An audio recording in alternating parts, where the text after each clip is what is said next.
Hey, I'm Milan from Drum&BassArena. And I'm Misha from the same boy band. And you're watching D&BTV.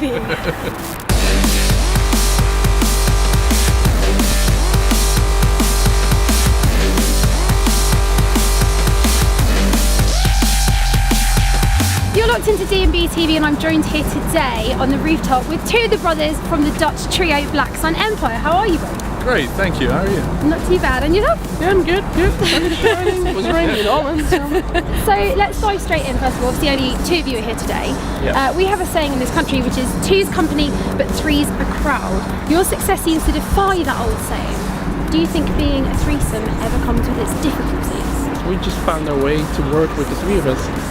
Sometimes it's hard, of course, but two people as well. Like, if he has an idea and I disagree, then the third one can be like decisive one, you know, like it's always two against one. Yeah. But sometimes we all agree, and then it's Then it's problems. Perhaps a fourth member needed. I will happily volunteer. Yeah.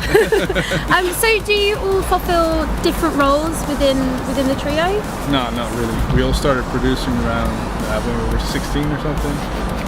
So we've been doing it for a while, and yeah, I think all of us can make beats and basses. Structure-wise, it just all varies, you know. And did you all come together from your love of production? If you wanted to make music, was that what brought you together initially? Or? Well, we're family, so we had no choice. No, yeah. You know, when I met in high school, and that's how they hooked up, and that's when the era of electronic dance music was getting bigger and bigger. We were just really drawn to that and started making music. So let's chat briefly, obviously, about From the Shadows. So what inspired the title behind that? You know, we're called Black Sun Empire, so a black sun, there's no light. Nothing can emerge from that, but the music does, so stepping outside. We just actually thought it was a really cool thing. And Black Sun Empire itself, I heard on the grapevine that it kind of came from something to do with Star Wars. Tell me a little bit about that. Our babysitter, when we were really young, liked Star Wars, just around the time the first or the second movie came out. So when we were like 5, 6, he showed us Star Wars and kind of grew up with it. We started collecting the toys, reading the books. Yeah, it's not directly from Star Wars. It's not in the books, I think. But you know, yeah, it's definitely Star Wars. Yeah.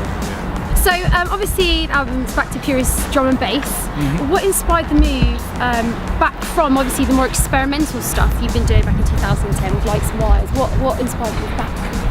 Well, we always like to make all kinds of music.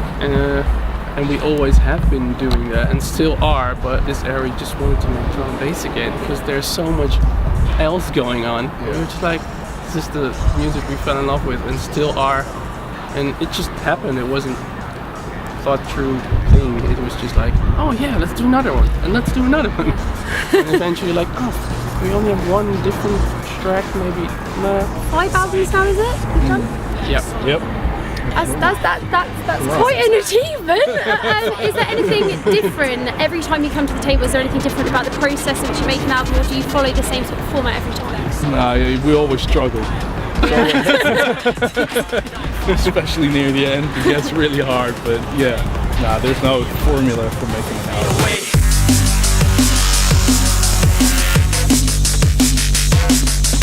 So what would you say is the most rewarding part about making an album?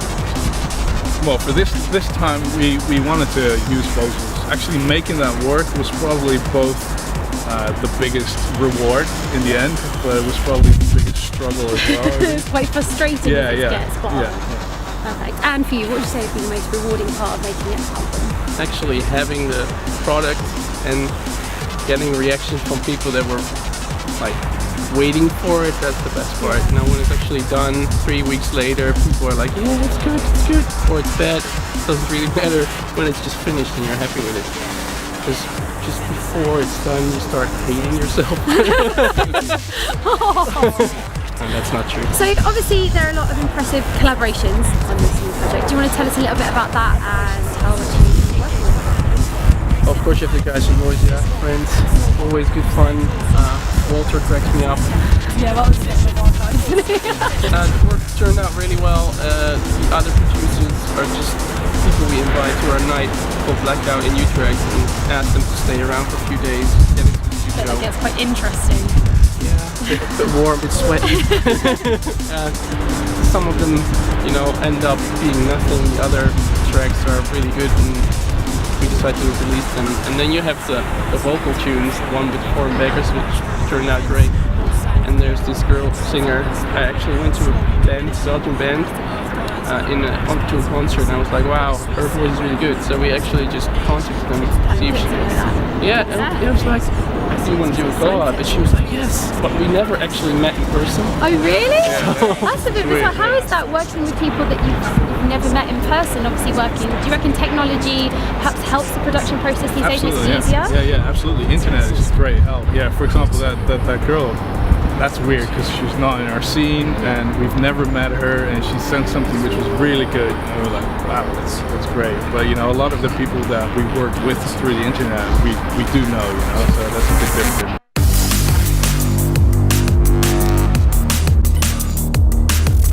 Here's an interesting thought. How do you think you guys would succeed now with all the modern technology around rather than 12 years ago when you first started? How do you think it would be different?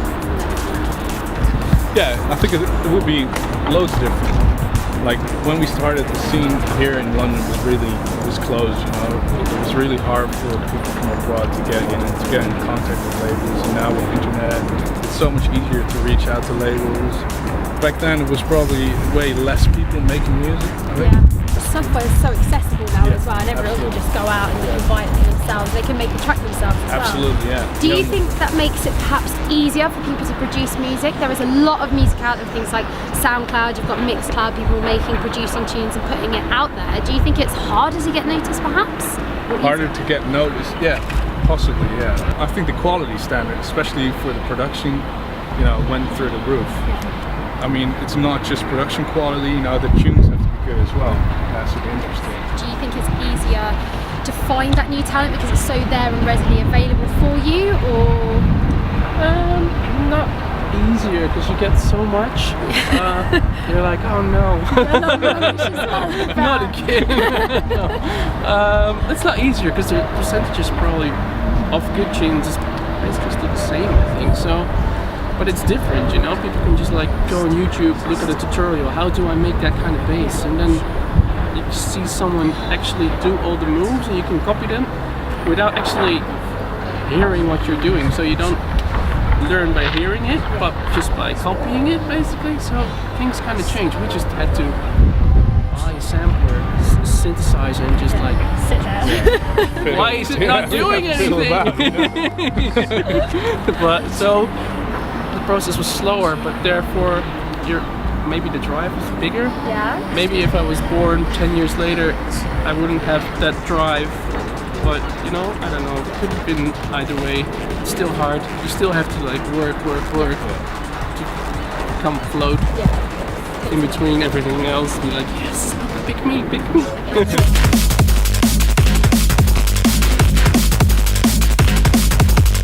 So in that case, just inside, if you could give one more piece of advice, obviously you said to people, don't give out your tunes for free, but give one piece of advice for successful music production, rather than, obviously you need drive behind you, give one piece of advice for those people out there at the moment that are trying to break into this.